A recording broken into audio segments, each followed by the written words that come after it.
जब सिख धर्म की बात आती है तो मन में एक शेर दिल योद्धा वाली तस्वीर उभरती है जो धर्म और सत्य के लिए हंसते हंसते अपने प्राण न्यौछावर कर दे। लेकिन अगर यह साहस और बलिदान छोटे छोटे साहिबजादों के दिलों में धड़क रहा हो तो वह कहानी सिर्फ गर्व की नहीं बल्कि हर सिख के लिए आस्था और प्रेरणा का प्रतीक बन जाती है। गुरुद्वारा फतेहगढ़ साहिब ऐसी ही एक अमर शहादत की गाथा का गवाह है, जहां 10वें गुरु गोविंद सिंह जी के 4 साहिबजादों ने अपनी नन्ही उम्र में मुगलों के सामने सिर झुकाने के बजाय शहादत को गले लगा लिया।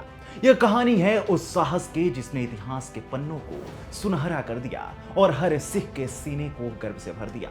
नमस्कार, मैं हूं आपके साथ अवनीश और आज की वीडियो में मैं आपको बताऊंगा कि आखिर क्यों गुरुद्वारा फतेहगढ़ साहिब हर सिख के लिए आस्था का केंद्र बना हुआ है। गुरुद्वारा फतेहगढ़ साहिब की मिट्टी सिखों के उस सुनहरे इतिहास की साक्षी है जो हर सुनने वालों की आंखों को नम और सीने को गर्व से भर देता है।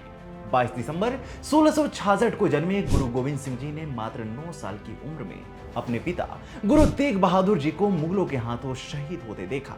उनके पास सिर्फ अपने पिता का कटा हुआ सर था जिसका अंतिम संस्कार करना उनके लिए जिंदगी का सबसे दर्दनाक पल था। लेकिन उनके जीवन काल में उससे भी बड़ा दुख तब आया जब उन्हें अपने 2 नन्हे साहिबजादों 9 वर्षीय जोरावर सिंह जी और 6 साल के फतेह सिंह जी का अंतिम संस्कार करने तक का मौका नहीं मिला। गुरु गोविंद सिंह जी ने करीब 20 सालों तक मुगलों से संघर्ष किया, लेकिन 1704 में कुछ पहाड़ी राजाओं के साथ मिलकर मुगल नवाबों ने आनंदपुर साहिब पर हमला कर दिया। आनंदपुर के किले तक पहुंचने के सारे रास्ते बंद कर दिए गए, राशन पानी तक बंद कर दिया गया। इसके बाद गुरुजी और औरंगजेब के बीच में एक समझौता हुआ। गुरुजी ने किले में मौजूद सिखों की जान बचाने के लिए किले से अपनी दावेदारी छोड़ने का फैसला किया और मुगलों ने उनके परिवार और अन्य सिखों को सुरक्षित बाहर निकलने का आश्वासन दिया। लेकिन मुगलों ने धोखा किया। 20 दिसंबर 1704 की रात जब गुरुजी 400 सिखों के साथ सरसा नदी को पार कर रहे थे, इसी दौरान मुगलों ने उन पर हमला कर दिया। किले से निकले 400 सिखों में से गुरुजी, उनके 2 बड़े साहिबजादे अजीत सिंह और जुझार सिंह जी और 40 सिख ही नदी को पार करने में कामयाब हो पाए थे। इस अफरा तफरी में उनकी माता गुजरी जी और 2 छोटे साहिबजादे गुरुजी से बिछड़ गए। 21 दिसंबर की शाम तक गुरुजी चमकौर पहुंचे, लेकिन 22 दिसंबर की सुबह में ही पीछा करते करते वजीर खान अपनी सेना के साथ चमकौर में आ धमका। वजीर खान गुरु गोविंद सिंह जी को जीवित या मृत पकड़ना चाहता था।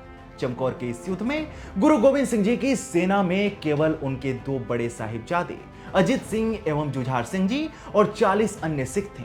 इन 43 लोगों ने ही मिलकर वजीर खान की 1.25 लाख की पूरी सेना का विनाश कर दिया था। वजीर खान गुरु गोविंद सिंह जी को पकड़ने में असफल रहा, लेकिन इस युद्ध में गुरुजी के 2 पुत्रों साहिबजादे अजीत सिंह और साहिबजादे जुझार सिंह और 34 सिख भी शहीद हो गए। इस युद्ध में केवल 6 सिख बचे थे।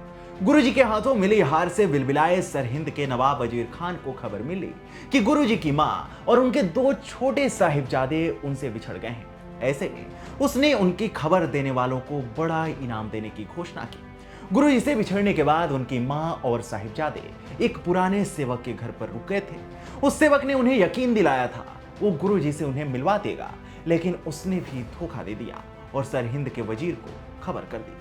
क्रूर वजीर खान ने माता गुजरी जी और दोनों साहिबजादों को गिरफ्तार कर लिया। उसने नन्हे जोरावर सिंह और फतेह सिंह जी के सामने शर्त रखी कि इस्लाम कबूल करो तो जान बख्श दी जाएगी। लेकिन इन छोटे साहिबजादों के दिलों में गुरु गोविंद सिंह जी का सिखाया साहस कोट कोट कर भरा था। 9 और 6 साल की उम्र में जहां बच्चे खेलने कूदने की सोचते हैं, वहां इन साहिबजादों ने गरज कर कहा, हम सिर कटवाने को तैयार हैं, लेकिन सिख धर्म नहीं छोड़ेंगे। उनकी गर्जना सुनकर वजीर खान भी हैरान रह गया। उसने सोचा कि दिसंबर की कड़ाके की ठंड में ठंडा बुर्ज में कैद करने से इन नन्हे बच्चे टूट जाएंगे। लेकिन सुबह जब वह पहुंचा तो साहिबजादों की आंखों में न डर था और न ही वो हार मानने को तैयार थे। ऐसे में गुस्से से भरे वजीर खान ने क्रूरता की सारी हदें पार कर दी। उसने दोनों साहिबजादों को जिंदा दीवार में चुनवा दिया, लेकिन दीवार में चुनते वक्त भी इन नन्हे वीरों की आवाज नहीं डगमगाई। दूसरी ओर जब यह खबर गुरु गोविंद सिंह जी को मिली तो उनका दिल टूट गया, लेकिन धर्म की रक्षा का जिम्मा उनके कंधों पर था। ऐसे में उन्होंने हार नहीं मानी और अंतिम सांस तक मुगलों से लोहा लेते रहे। इन चारों साहिबजादों की शहादत को सम्मान देने के लिए गुरुद्वारा फतेहगढ़ साहिब का निर्माण कराया गया। यह गुरुद्वारा पंजाब के फतेहपुर साहिब में स्थित है। 1710 में सिख योद्धा बंदा सिंह बहादुर ने सरहिंद के नवाब वजीर खान को मौत के घाट उतारा और इस गुरुद्वारे की नींव रखी थी।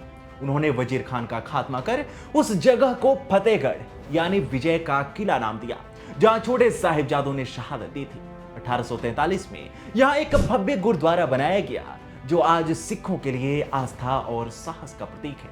हर साल दिसंबर में यहां शहीदी जोर मेला आयोजित होता है, जिसमें लाखों श्रद्धालु चारों साहिबजादों की वीरता को याद करते हैं। आप अभी तक इस गुरुद्वारे में मत्था टेकने गए हैं या नहीं, हमें कमेंट सेक्शन में जरूर बताएं। साथ ही वीडियो को लाइक करें और चैनल को सब्सक्राइब करें।